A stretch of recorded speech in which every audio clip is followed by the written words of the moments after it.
You're very welcome to another episode of the Scaling Your Business podcast. For this episode, we're joined by Paul Fifield, the CEO and co-founder of Sales Impact Academy. Paul, you're very welcome to the show. Hey, Rian, how you doing? Delighted to have you. Yeah, great to be here.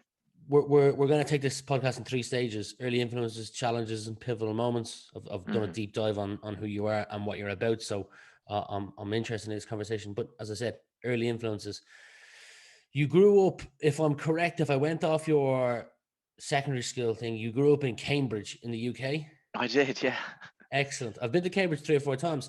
Nice. What was it like growing up in Cambridge? Any favorite stand-up memories of your early years? Um, well, Cambridge is a beautiful place. So there's that. But my sort of secondary school years weren't that great because my mother sent me to a Catholic school, which was becoming ecumenical like 2 years in, but I did 2 years of it being a Catholic school, and this was back in 1987. Where there was some troubles, as you may remember. And yeah, I found myself in the middle of this kind of like sectarian bullying nightmare, surrounded by nuns with beards. Basically, it's very strange.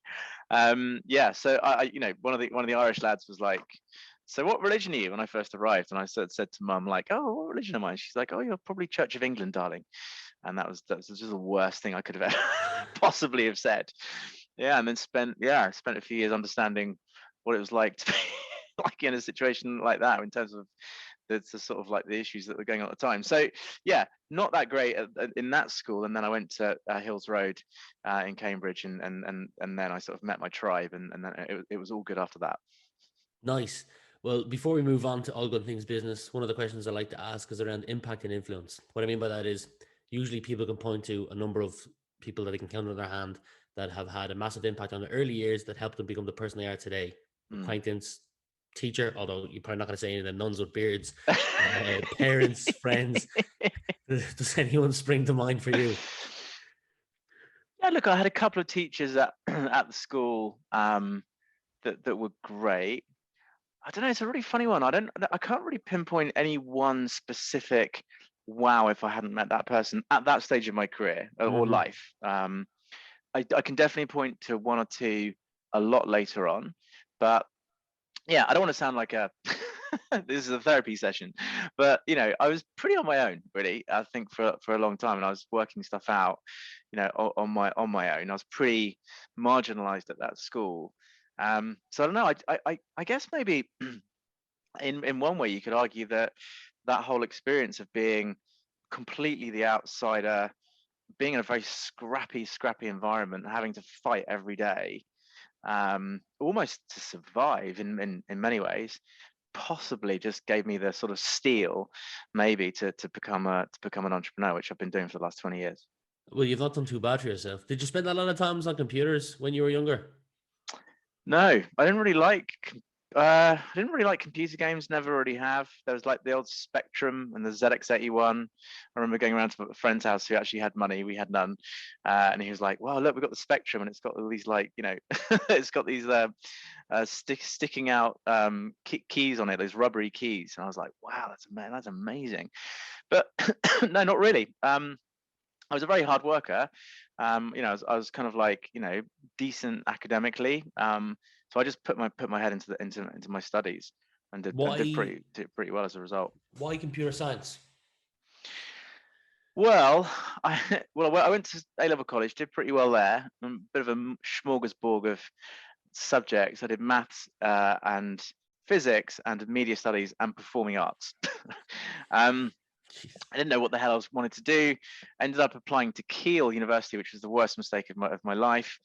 Absolutely dreadful place. I survived about 3 months and then left. I bagged my second student loan, bought a guitar, and then got the hell out of Dodge. But so I did maths and philosophy there. Didn't really like it. I think I sort of discovered that I kind of like being a bit more creative, and I just found doing a maths and philosophy degree, it wasn't that creative. And then I had some drifting years. It was in a band, tried to do acting stuff. Ended up spending a season in Salcombe in Devon, getting off my face. And then Great my mum place. came down to see me in Devon and said, "You've got to get a degree." And I was like, "Oh God, really?" And she brought down all these prospectuses of like universities, literally, like she was like, "You've got to do a degree." I was like, "Do I have to really?" And she's like, "Darling, computers seem to be like really big." And I was like, "Yeah, I guess they do. Yeah, I'll just do that." So there you go. That's why. Wow.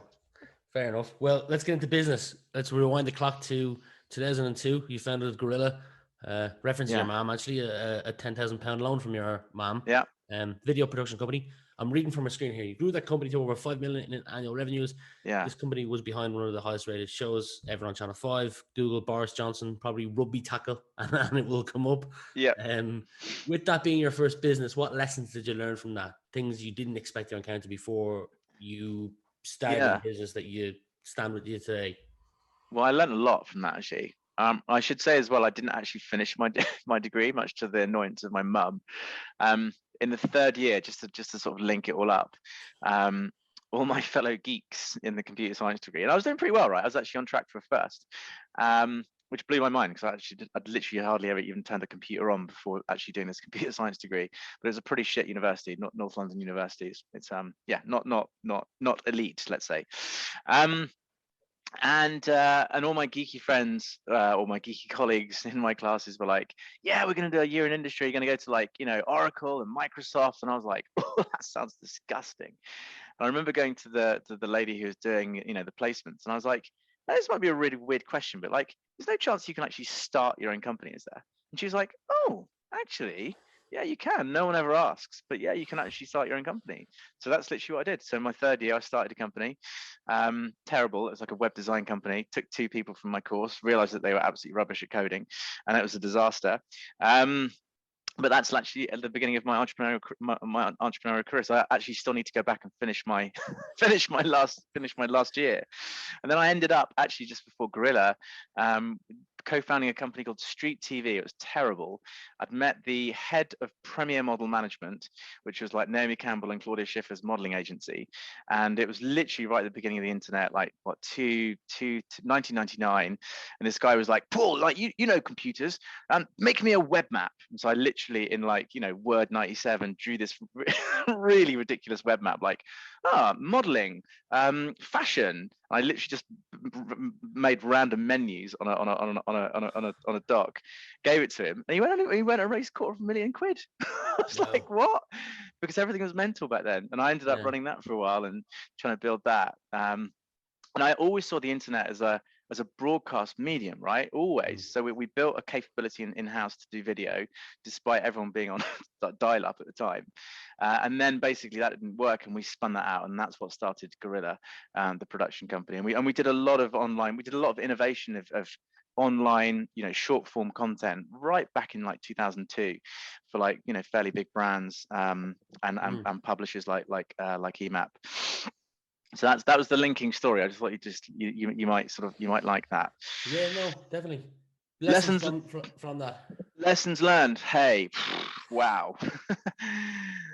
Right, the biggest one for me is I will never ever again, and I haven't done for well over a decade, like get it into a business model without some recurring revenue like model.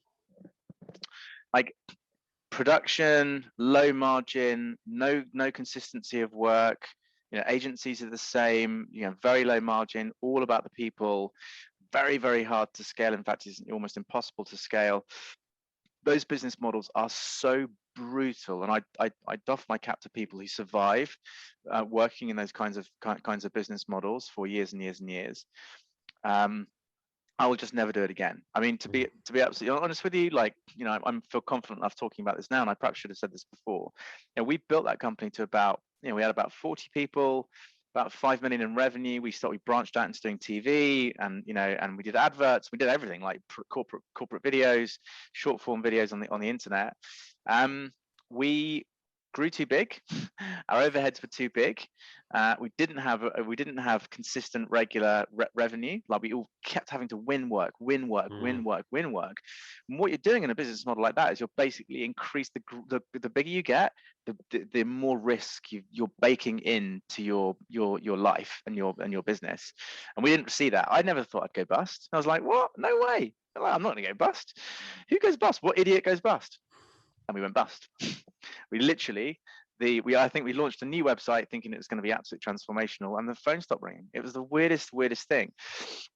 And it was scary. And we've got like invoice discounting. So we're just trying to raise invoices as quickly as possible to like get cash into the business. I was kind of running the finance, which is the worst thing I could have done. We brought in someone to run finance a bit way too late. And by the time he arrived, he's like, guys, are we allowed to swear on this? Yeah, as much as you want. Guys, you're pretty fucked.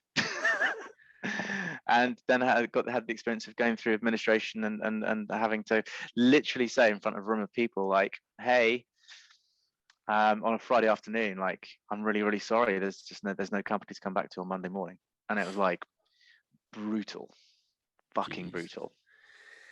Well, there's a lot of lessons learned there.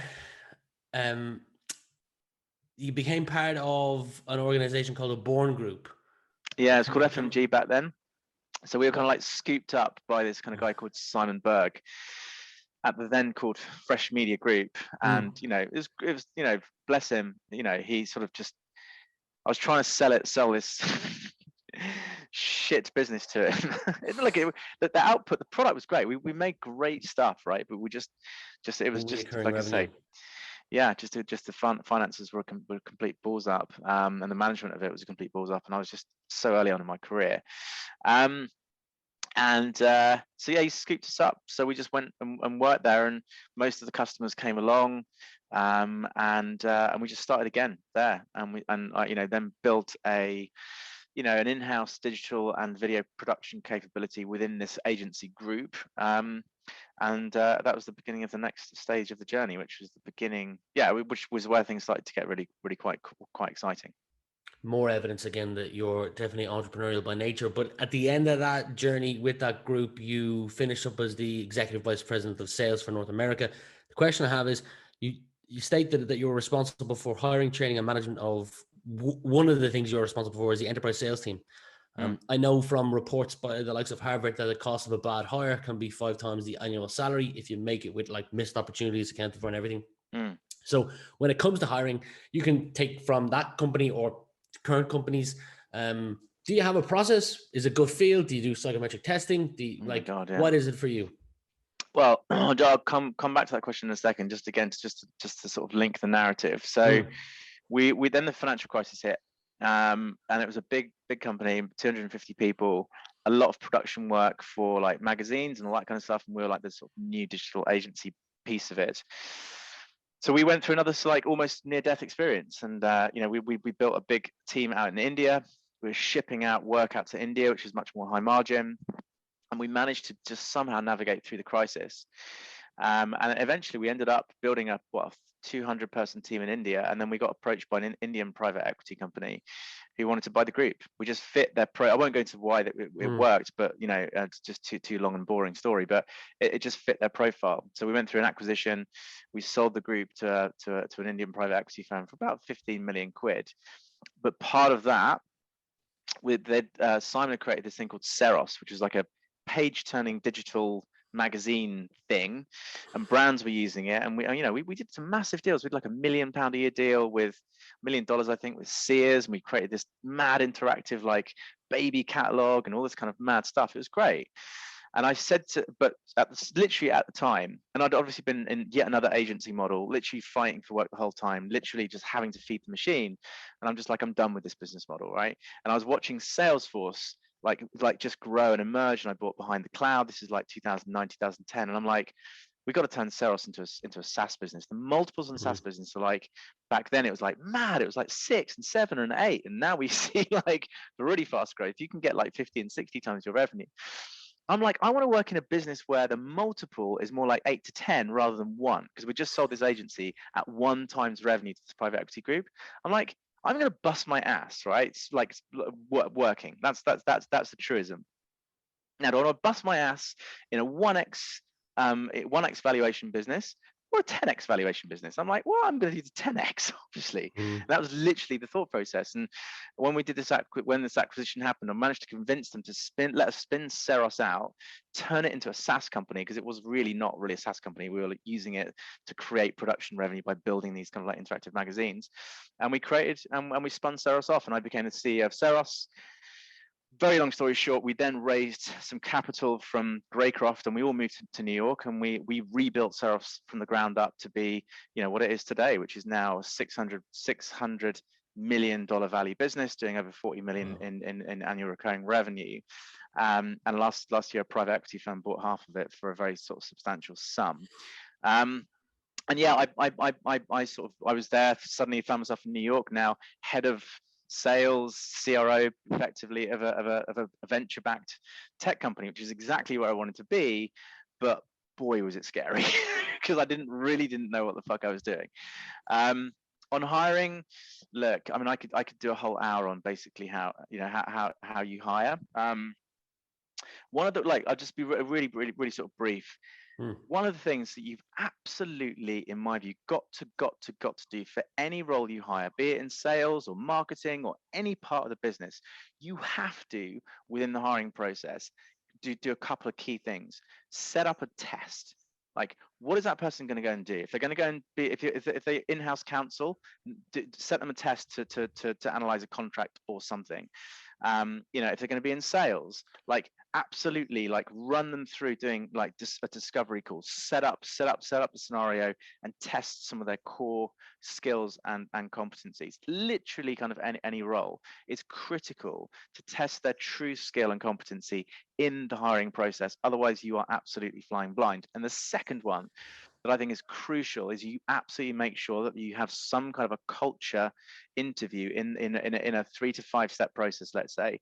Absolutely crucial to have a culture check with people not necessarily in your team. So if you're hiring into the marketing team, make sure that someone else from a different team is there doing a culture check. And then if you want to get really sophisticated about this, every single interview and every single stage should be completely mapped out, all the questions pre-thought through, and score.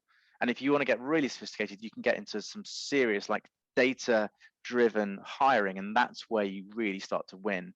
And that's, I think, the only way you can scale a company into hundreds and hundreds of people, which I've done before, by building some real robustness and science into the hiring process. There's some great leaders out there like Tom Cassie from Outreach who just have their shit together when it comes to knowing how to hire properly. Tom, do you? He's a good mate. This might sound wild, but are you the guy who does videos with Tom and you have a guitar in your hand at times? I did, yeah. That was me. Oh, yeah, no, you've popped up my LinkedIn a few times then. Interesting, because I recognize your face and I was the last 10 minutes going, where do I recognize his face from? I know Tom through my dad. My dad and Tom are good friends. Oh, really? I've been in America once with Tom, and he's come to Ireland a couple of times, so I've gotten to meet Tom a few times. Well, that put us on the map doing that mad stuff. There we go. 2014, you became the CRO at Uni Days. There's a question here at the end of this. You led that revenue growth from 2 million to 40 million in 3.5 years. Then in 2018, you were UK of OpenPay, but I'd like to fast forward to your role as a mentor at Techstars, and also in part of the internal business program of London and Partners. What are some of the common blind spots that you see startup founders or CEOs overlook that impact bottom line revenue? For example, improperly onboarding people, not capturing best practices, not building the bench, not paying attention to lead generation. What are some of the things that you think people, if they didn't overlook, their growth would be, 2x or 4x what it is today? Mm-hmm. Okay, so some of the common mistakes I saw was not structuring the team in the right way. I spent a year and a half before starting Sales Impact Academy just doing voluntary teaching, right, and mentoring. And I must have been in front of 500 companies, and barely 10% even knew what an SDR was, right? So there was just some absolutely foundational knowledge just totally missing in how you build a scalable and repeatable revenue function. And the other classic mistakes are basically hiring the wrong people, hiring the wrong roles, hiring people in the wrong order, hiring like a VP of sales when you haven't even got a single customer, like burning through cash, hiring super badly, hiring and then having to let people go and losing, like literally burning through not just cash but time. I mean, the classic one, this is the absolute classic.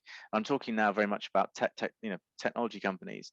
Is they're often started by maybe a developer or a product person, and who might be sort of fairly let's say introvert, and they've found a problem, they've built a good MVP, but the thought of actually getting in front of customers makes them literally just want to cry. And so the classic mistake is, let's bring some people in that can actually do that. And that is literally like that this probably happens like a thousand times every quarter. I don't know what you want to talk, like, I'm just like throwing out silly numbers, but it happens all the time. The problem is like the best salesperson, no matter how uncomfortable you feel about it, is you, the CEO and the founder. Like, even if even if you do feel deeply uncomfortable doing sales, like when you get going, like you'll go into autopilot, because you're literally risking so much and you care so much about solving this problem that people will just get that energy and that vibe off you, and they'll trust you, and they'll trust to be a pilot customer or an early customer. Someone said to me a while ago, I absolutely loved it. Early stage customers buy into exactly the same thing that early stage VCs buy into. They can see it. They can see, because what else have you got to go on as an early stage VC? You haven't got much, right? You might have an MVP and a handful of customers, if that. And in today's world, you might not even have that, right? Because people are trying to get into companies as early as possible. So what's the proxy there for, like, is this going to work? It's like it's the person sitting in front of you. Are they, is this problem fighting to get out of them? Like, are they like literally like a mad person obsessed? And that's what those early customers need to see. Now they won't see that if you just hire a random salesperson that's you got recommended by a mate, or a VP of sales that's come in that's just like, what is this thing you're trying to do? They're just not going to have that fire and that true core passion for solving the problem that you're solving. And that's sad, because they'll burn through seed cash. They'll wonder why it's not working. They'll be stressed as hell. They'll be maybe young. They've now got to have a conversation with a maybe a more experienced sales leader to say what's going on. And possibly let them go, and that's stressful too. So like, just stupid stuff like that, and just and there's, look, I could talk again for hours and hours and hours about some of the big mistakes, but that's one big one. Like, you've got to do the hard yards as a CEO, and you've got to, roughly speaking, get 8 to 10 paying customers from cold, not referrals, before you can start to build, I think, an actual sales team. A brilliant answer. You're now the CEO. Why? Thank you. You're now the CEO of Sales Impact Academy. You're probably better off given the 30-second commercial than I am. Well, I work here every day, so I should be. So yeah, off the back of seeing these massive knowledge gaps, I'm like, wow, this is really sad. And I was sort of reflecting on my own sort of 10-year journey in revenue leadership. And I didn't really enjoy it, because I fundamentally was learning on the job myself. Like, no one gave me the playbook. No one told me what I needed to know. And there's no resource out there that, there's not like a CRO book. It just isn't. There's no resource out there. And actually, I was thinking, Jesus, like, the reason we're in this situation is because the global education system literally just overlooks sales. They're like, just no, it's not a profession. We do more technically complex things like law and finance and medicine, blah. But sales, that's just not, it's not really a profession. Yet it is. It's actually a major, major, major global profession. And actually, half the world's companies are B2B. So it's a proxy for half the world's GDP rests on the success of sales teams who don't know what they're doing, right? And they're making things up every day. So this is a major, major, major crisis, right? In terms of skills crisis. made worse, right, by the fact that we have never seen so much capital flying into the market than we have. Like literally, records are being broken, quarter after quarter after quarter. It's unicorn season, isn't it, at the moment? Yeah, and what happens with every single one of those fundraisers, Rian? Like literally, oh, I need more SDRs, I need more A's, I need more CS reps, I need more of a talent pool that is just not even fit for purpose, even in the normal times. So we've got a major problem. So I sort of I saw that when I was doing this. Like I started seeing the early signs of that when I was doing this kind of voluntary teaching in London. So I'm like, right, well, look, we need to try and think about how are we going to try and upskill potentially like millions and millions and millions of people, like at massive scale, mass education, if you like. And so we started putting together, like, I say that we started very organically. We actually started doing an online course for a couple of companies, and it worked pretty well.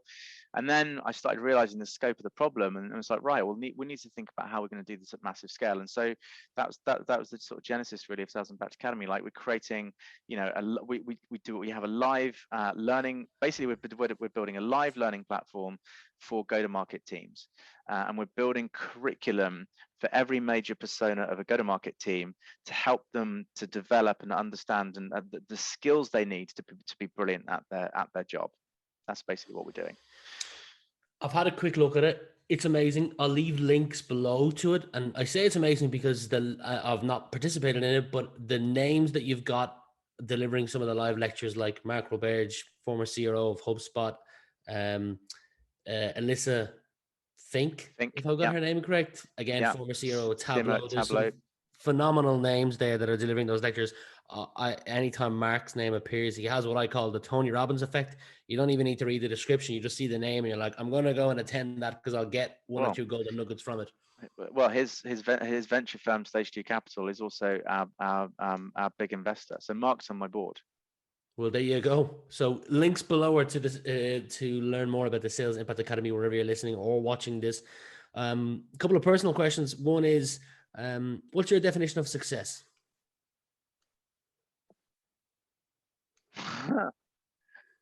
Thanks for sending this question beforehand. What's my definition? There's a reason why I don't send questions like this beforehand. What's my definition of success? I mean, I guess setting a goal and then reaching it. I guess I don't want to. Obviously, I can't overthink this because you're asking me bloody live. Yeah, I guess if you set yourself a goal and you achieve it, that's probably the definition of success.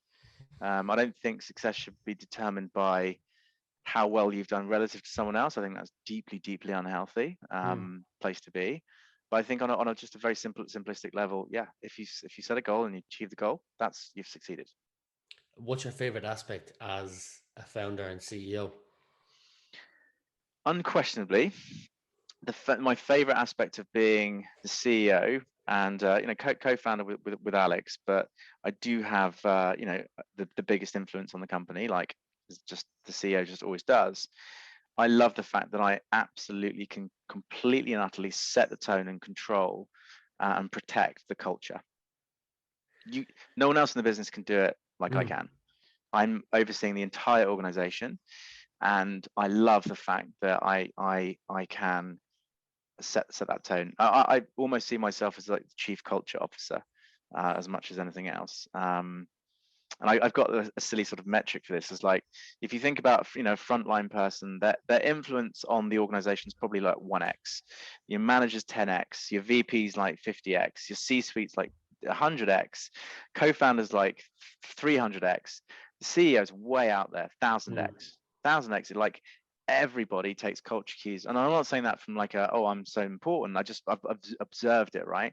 The actions and the behaviors and the language coming out of the CEO, 100%, more than anything else, more than throwing up 6 or 7 value statements, more than anything else, that's where everyone takes their cues.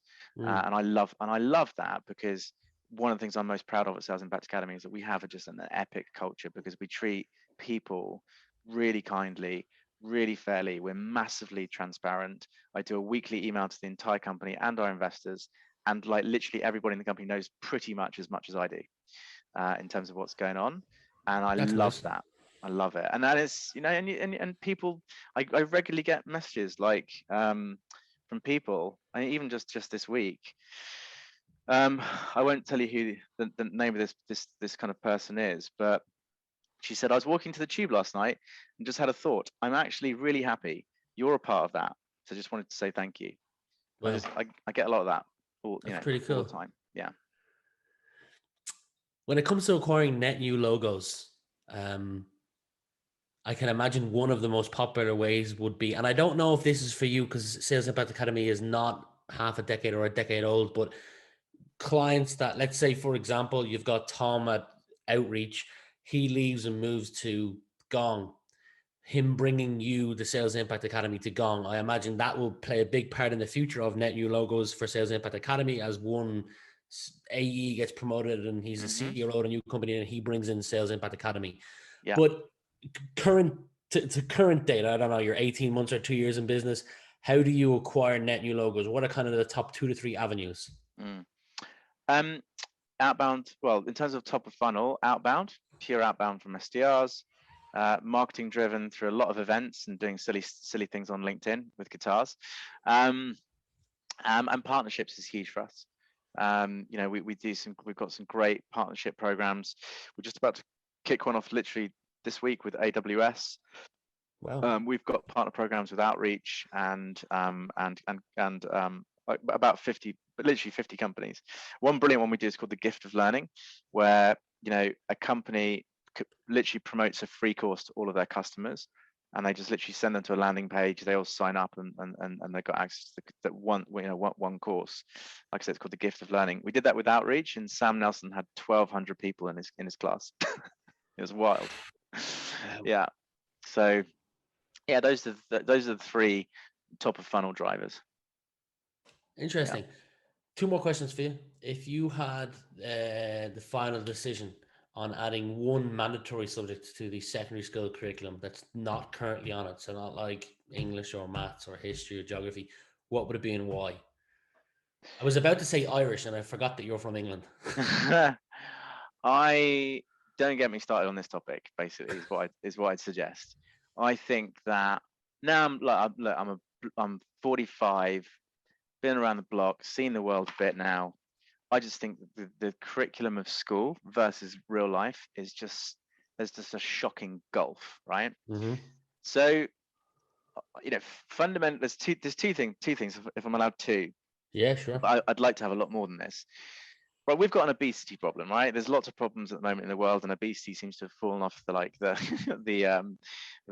sort of in terms of like publicity. But there's loads of horribly morbidly overweight people, but just overweight people. Why is like maths is super important, and I wouldn't say it shouldn't be mandatory. But why are there some certain mandatory topics? And then if we've got that kind of a problem, why don't we make it absolutely fucking mandatory that you learn how to cook with good Good food, point. healthy food? It's not just like, oh, go and do home economics or whatever it's called now. And that's going to really age me. Like, home economics, how old is he? But whatever it is that you do, like, don't make it as like a secondary subject over here that you can opt in to do. No, you make it as important as maths. Like, then you learn how to cook. I don't know how to cook. I don't know the first thing about it. But if I got taught properly at school and understood how to make a highly nutritious, super healthy food and make it tasty, bang, could that solve obesity? Maybe, maybe not, but it definitely going to help. That's one. Better choices, anyway. Yeah. Second one, I don't even like. Why didn't anyone tell me what a mortgage was at school? Why didn't anyone tell me like how to operate the stock market? Like why it's like this? It's like financial. It's like understanding finance and the world of finance. It just seems to be this kind of elite group, and that's it. I think that's really shocking. Like Yeah. really, really shocking that you're not taught really smart, good, modern financial management and options that you have if you want to get involved in buying and selling shares and understanding how it all works, and all of the just financial literacy generally. It's kind of shocking. And then the third one, there's loads. I'd say is like, why don't we talk like how the court system works? like, and the sort of the overall justice system works. We're all going to touch it probably at some point, right? I've touched it by getting divorced. I've Yeah. thankfully never touched it because I'm in trouble. But I don't know. Like, do you know how it? Like, could you tell me, like, right I wouldn't now, how believe. your justice system is structured and the No, different kinds of courts? That's a wouldn't bit. know. Wouldn't know. That's not good. That's really not good. We One should. of one of the mandatory subjects in school, in secondary school here in Ireland, is Irish, and I can tell you that if I went to the 40 closest people to me, you learn Irish for 18 years. Can they speak a word of Irish? Not one person can. Not one person can speak a word of Irish. No, No, even though it's mandatory. even though it's mandatory from about 5 years old till you're 18. I don't know I mean, anyone. My that's got to be girlfriend a. speaks it fluently. Other than that, I no mean, one that's got else. to be like a sort of like a cultural protection initiative, right? Yeah, Because who else speaks Irish apart from the Irish? no one. Yeah. Um. All right. Well, actually, I've got one more question for you, and it's if you could fast forward, if we imagine we're sitting and down and it's the year 2030, and you're looking back over the last decade, Hmm. you can answer this personally or professionally or a combination of both. What would you like to be looking back on if you imagine now is 2030 and you're looking back? Uh, I meet someone and have a family. Jesus. I On the should have ended personal, with the last question. I might on the personal side. Yeah, I'm hopeless with relationships. I've got a son. He's awesome. He has autism. He's a absolute little legend. What's his name? It's Louis. He's called Louis. Nice. Very little language, but really cool, very kind heart, lovely spirit. Low, like thankfully not much in the way of behaviour. Yeah, so I'd like to meet someone and have a family, Awesome. and I'd like to look back and say, you know what, we helped millions and millions and millions of people who are stressed every day in their jobs, stressed every day in their careers, worried about getting fired, which is basically the mental state of everybody in go to market. Mm. We took that pain away, we took that fear away, and we allowed people to find joy in their work, progress really well in their careers, and gain confidence and agency. Um, um, that's it. That's what we're trying. That's what we're trying to do. And if I can look back and say we helped millions of people to get to that place, I can honestly just die a happy man. I love it. We'll leave it on that note, Paul. It's been an absolute pleasure getting to know you over the last 40 minutes. And wish you continued success with Sales Impact Academy. I'll leave a link to it below. As I mentioned, Mark Robridge and Elena Fink, former CMO at Tableau and CRO at HubSpot. They're one of the several lectures that are on those courses. 50. We have 50 of them. 50. Wow. I know Tyler from yeah. What's the thing called? Vidyard is on it as well. So yeah, we've got loads. Sarah Brazier from Gong, Sir Clive Woodward, Sam Nelson from Outreach, Dan Steinman from Gainsight, Dan Disney, £1 Million LinkedIn Message, Carl Coleman, who was at Looker. Yeah, and we got a massive name we're going to be announcing in a couple of weeks. Massive. Awesome. Well, there's another reason for people to click the link. I'm sure you've got a newsletter or something that people can subscribe to so they can keep in touch with the massive announcement. You should rope Tom into doing a course as well. He has probably the best guest for one-liners I've ever heard. He's a good lad, Tom. He's a good lad. All right, Paul, we'll leave it there for today. Thanks for being my guest. Cheers, Rian.